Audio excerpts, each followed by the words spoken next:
प्रकार से सम्मानित किया गया है। इसके अतिरिक्त उन्हें कई राष्ट्रीय तथा अंतर्राष्ट्रीय पुरस्कारों से भी सम्मानित किया गया। श्रीमती आशा भोसले जी का निधन 92 वर्ष की आयु में 12 अप्रैल 2026 को महाराष्ट्र के मुंबई में हुआ। ये सभा हमारे 3 पूर्व साथियों और श्रीमती आशा भोसले के निधन पर गहरा शोक व्यक्त करती है तथा शोक संतप्त परिवारों के प्रति अपनी गहरी संवेदना प्रकट करती है। अब ये सभा दिवंगत आत्माओं के सम्मान में मौन रहेगी।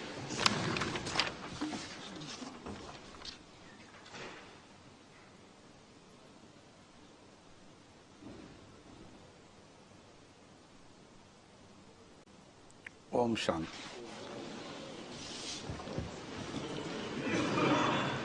आज मौसम अच्छा है।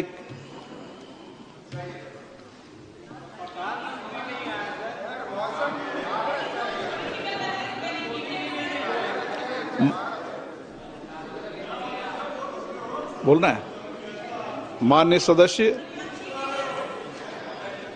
मैं इस प्रतिष्ठित सदन में भारत की वैज्ञानिक प्रगति और टेक्नोलॉजी में आत्मनिर्भरता की यात्रा में प्राप्त एक महत्वपूर्ण उपलब्धि के बारे में उल्लेख करना चाहता हूं। दिनांक 6 अप्रैल 2026 को भारत ने तमिलनाडु के कलपक्कम में एक महत्वपूर्ण वैज्ञानिक उपलब्धि हासिल की। हमारे 500 megawatt prototype fast breeder reactor ने प्रथम किटी कैलेटी को सफलतापूर्ण प्राप्त कर लिया है। ये इस बात का प्रतीक है कि रिएक्टर में नियंत्रित और सतत न्यूक्लियर चेन रिएक्शन की शुरुआत हो गई है। माननीय सदस्यगण, ये केवल एक तकनीकी उपलब्धि नहीं बल्कि एक महान राष्ट्रीय उपलब्धि भी है। 2 दशकों से अधिक की निर्माण अवधि में यह हमारे हजारों वैज्ञानिकों, इंजीनियरों, उद्योगों और परमाणु ऊर्जा विभाग की कई यूनिट के निरंतर प्रयासों का सफल परिणाम है।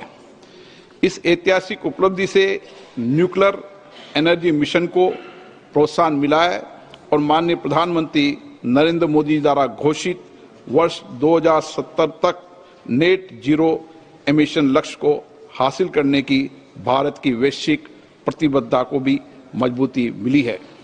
मार्च 2024 में माननीय प्रधानमंत्री जी PFBR के कोल्ड लोडिंग कार्यक्रम में भी शामिल हुए थे।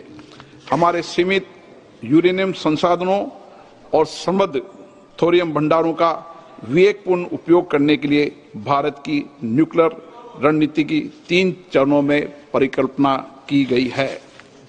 वर्तमान में चल रहे फर्स्ट स्टेज में प्रेस्टाइट हैवी वाटर रिएक्टर में प्राकृतिक यूरेनियम का उपयोग होता है। इसमें बाई प्रोडक्ट के रूप में प्लूटोनियम प्राप्त होता है। PFBR के सफल संचालन के साथ ही भारत ने सेकेंड स्टेज की दिशा में एक ऐतिहासिक कदम उठाया है। इस स्टेज में हम अधिक न्यूक्लियर ईंधन का उत्पादन करने के लिए फास्ट ब्रीडर रिएक्टर में प्लूटोनियम उपयोग करेंगे।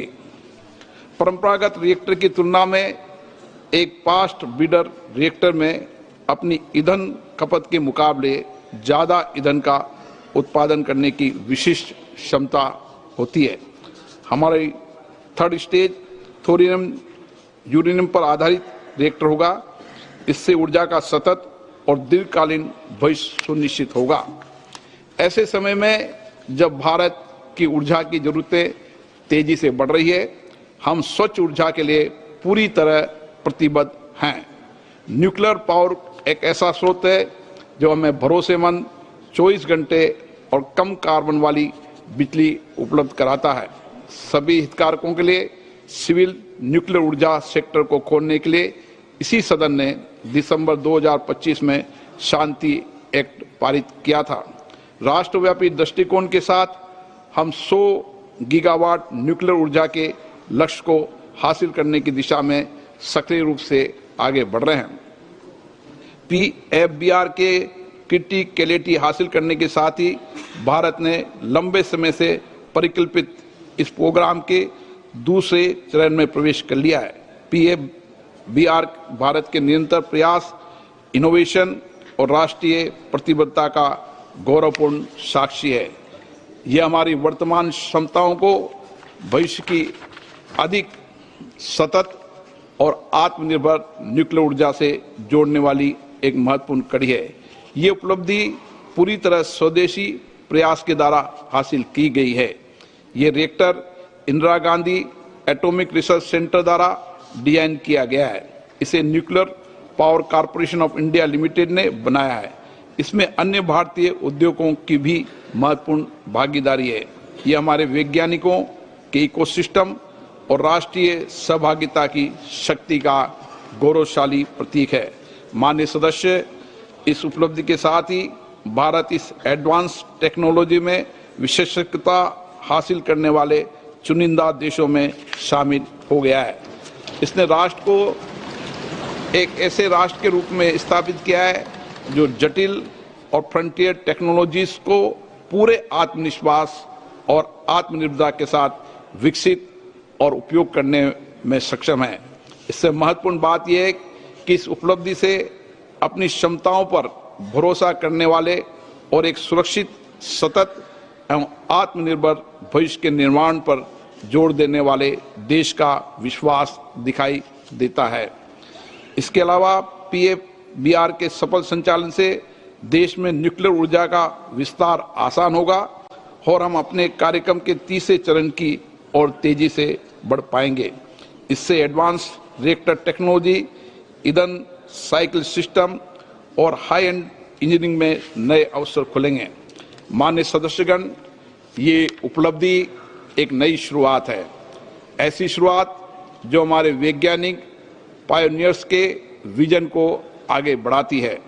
एक ऐसी शुरुआत जो ऊर्जा आत्मनिर्भरता के लिए हमारी यात्रा को सुदृढ़ करती है।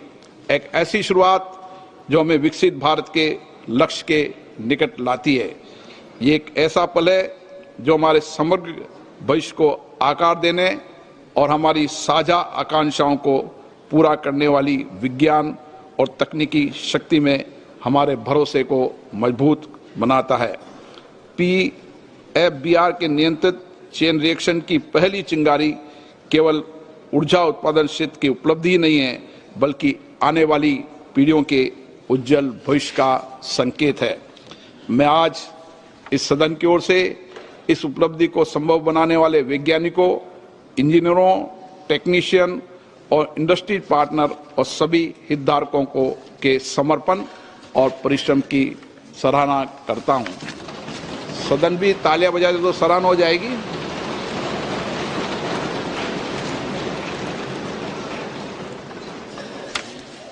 सभा पटल पर रखे जाने वाले पत्र। Item number 2, Arjun Ram Meghwal. Honorable Speaker, sir, with your kind permission, on behalf of my colleague Sri Jitin Prasad, I rise to lay on the table of the House papers pertaining to the Ministry of Commerce and Industry mentioned against his name at serial number 2 as per today's revised list of the business. Thank you, sir. Item number 3, Sri BL Verma. अध्यक्ष महोदय, आपकी अनुमति से आज लोकसभा की कार्यसूची के क्रम संख्या 3 पर अपने साथी राज्य मंत्री श्री पंकज चौधरी जी के नाम के सम्मुख अंकित प्रपत्र सभापति पर रखता हूँ। Item number 5, Sri Arjun Ram Meghwal. Honorable Speaker, sir, with your kind permission, on behalf of my colleague Srimati Rekha Nikhil Khadse, I rise to lay on the table of the House papers pertaining to the Ministry of Youth Affairs and Sports mentioned against her name at serial number 5 as per today's revised list of the business. Thank you, sir. Item number 6, Sri PP Chaudhary. Honorable Speaker, sir, with your permission, that this House do recommend to Rajya Sabha that the Rajya Sabha do appoint 2 members of Rajya Sabha to the Joint Committee on the Constitution, 129th Amendment Bill 2024 and the Union Territories Laws Amendment Bill 2024 in the vacancies caused by the retirement of Shri Saket Gokhale and Shri Bhuvneshwar Kalita from Rajya Sabha and communicate to this House names of the members so appointed by Rajya Sabha to the Joint Committee. प्रश्न है कि Shri PP Chaudhary द्वारा प्रस्तुत प्रस्ताव को स्वीकृत किया जाए। जो सदस्य प्रस्ताव के पक्ष में हाँ कहे, जो सदस्य प्रस्ताव के पक्ष में नहीं है वो ना कहे। मेरे विचार में निर्णय हाँ वालों के पक्ष में प्रस्ताव स्वीकृत हुआ। Item number 7 Shri Arjun Ram Meghwal. धन्यवाद अध्यक्ष महोदय। मैं आपकी अनुमति से ये प्रस्ताव करता हूं कि भारत के संविधान का और संशोधन करने वाले विधेयक, संविधान 131वां संशोधन विधेयक 2026 को पूर्व स्थापित करने की अनुमति दी जाए। मैं सबको कुछ मौका दूंगा, पहले एक बार इंट्रोड्यूस हो जाए। Item number 8 Shri Amit Shah ji. महोदय, मैं प्रस्ताव करता हूं कि संघ राज्य क्षेत्र विधि संशोधन विधेयक 2026 को पुनर्स्थापित करने की अनुमति दी जाए। Item number 9 Shri Arjun Ram Meghwal. धन्यवाद अध्यक्ष महोदय। मैं आपकी अनुमति से ये प्रस्ताव करता हूं कि परिसीमन विधेयक 2026 को पूर्व स्थापित करने की अनुमति दी जाए। धन्यवाद। श्री केसी वेणुगोपाल जी। Sir, as per the rules of procedure 72, I raise here to object the bill introduced by Mr. Meghwal ji and Ramesh Shah ji. Sir, this actually is a fundamental, it bill is completely a fundamental attack on Indian federal structure, sir. So what exactly the intention of the introduction of the bill? This is what the entire country is now watching. Last 2023, Lok Sabha and Rajya Sabha, the Parliament passed a bill ensuring 33% women reservation in the Parliament and Vidhan Sabha. Sir, that point of time itself, Leader of Opposition Rahul Gandhi from here, Leader of Opposition of other House, Mr. Mallikarjuna Kharge ji, and former CPP Chairperson Sonia Gandhi ji, and all other opposition leaders completely asked the government, yes, this women reservation has to be enforced in 2024. Venugopal ji, Venugopal ji, we just one minute, sir. One minute, sir. एक minute Venugopal ji, मैं please आपको एक minute मैं दे रहा हूँ। पूरे विषय पर मैं बोलने दूंगा, पर्याप्त समय दूंगा, लेकिन ये विषय अभी बिल इंट्रोड्यूस का है, उस पर बोल रहे, बाकी आप पूरा विषय रखना। मैं सबको पूरा विषय समय दूंगा। भूमिका इसमें नहीं बांधते। 81 and 82 completely provide the protection for fixing the seats of state on representation basis. This government want to completely hijack that constitutional protection and they want to put, the bill is very clear, sir. The bill, sir.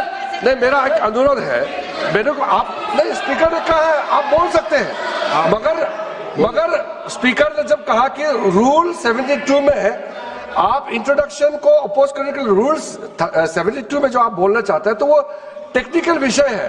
आप जो है पूरा issue पे debate पे शुरू हो गया। वेणुगोपाल जी, ये डिबेट का समय का नहीं है, ये टेक्निकल आप ऑब्जेक्शन जो उठाया उस पे बोलना है। कॉम्पिटेंसी ऑफ द हाउस का जो मामला है आप उसको बताइए। नहीं, पूरा मौका देंगे, कोई अभी बिल पास थोड़ी हो रहा है। आप जितने घंटे जाओगे उतने घंटे मौका दूंगा। 33% of women reservation, why don't you implement in 2024 election? Sir, you only, sir. That's very clear. गृह मंत्री जी क्या कह रहे हैं? बिल के पुनर्स्थापित है बगैर बिल के मेरिट्स पर कैसे चर्चा हो सकती है? अभी उनको तकनीकी ऑब्जेक्शन है तो ही वो ले सकते हैं। एक बार बिल पुनर्स्थापित होने के बाद ही बिल के मेरिट्स पर सदन के सदस्य बोल सकते हैं। अभी ये सदन इस स्टेज पर है कि बिल को पुनर्स्थापित करना या ना करना, तो बिल को पुनर्स्थापित करने के लिए टेक्निकल ऑब्जेक्शन ही रूल 72 में वो ले सकते हैं। उनको भाषण करने का पर्याप्त मौका मिलेगा और आप बड़े दयालु हो, ज्यादा मौका देना उनको, हमें कोई, और हम भी कस कर जवाब देंगे, हमें कोई तकलीफ नहीं है। परंतु अभी जो रूल्स है वो रूल्स ये है कि वो तकनीकी ऑब्जेक्शन ही ले सकते हैं, बिल के मेरिट्स पर नहीं बता सकते। Sir, what is the procedure of the house, sir? Sir, you तो honorable speaker, प्रोसीजर sir. सुनना चाहते हैं? Sir, you allow me to speak. नहीं, Yes, sir, allow. you allow me to speak. Allow कर दिया Minister can reply final. इनका Minister माननीय can गृह मंत्री reply. जी का बिल इसलिए मैंने मौका दिया उनको। Why, Amit Shah ji interfering minute? He can reply, sir.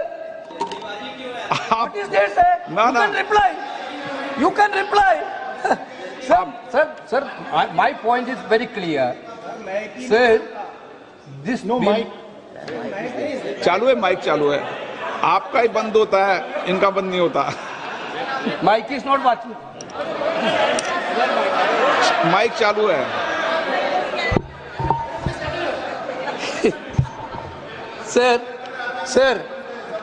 Sir, therefore, we insisted that women reservation should be implemented in 2024.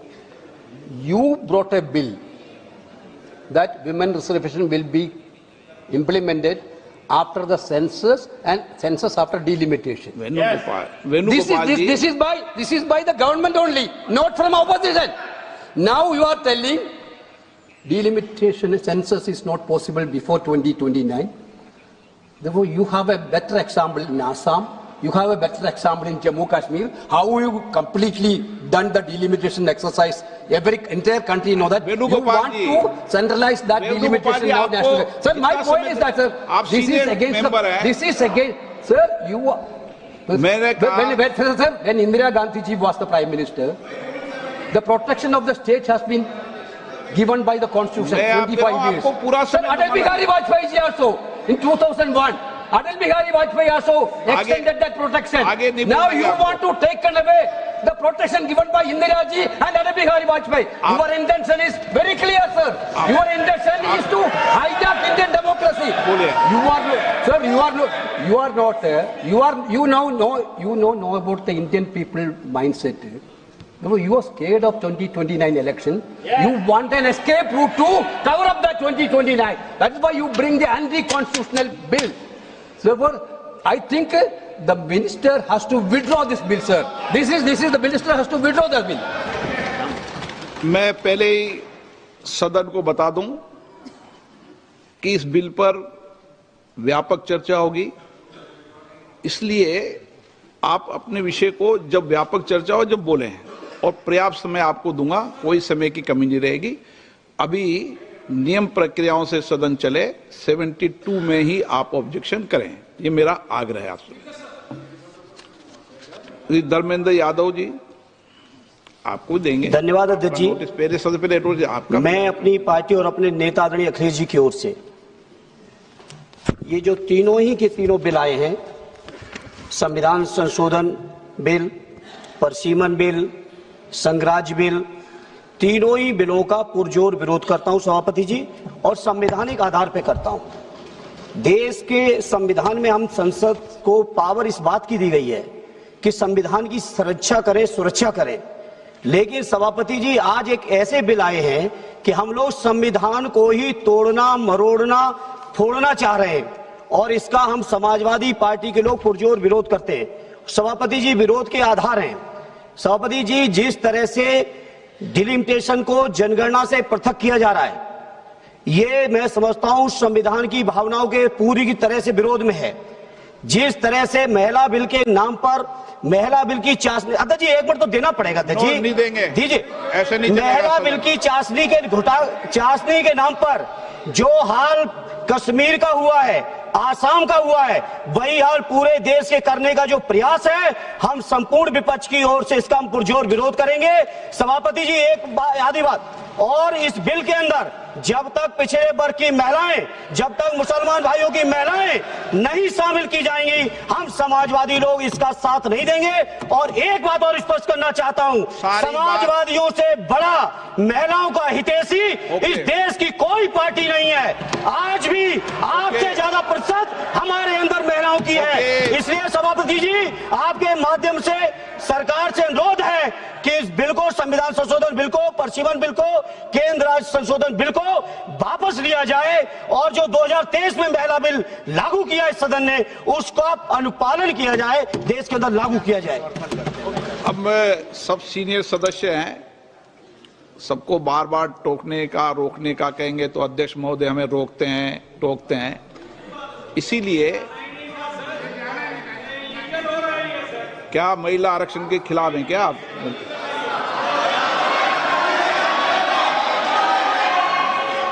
यदि अब मैं नियम 72 को पढ़ दूं,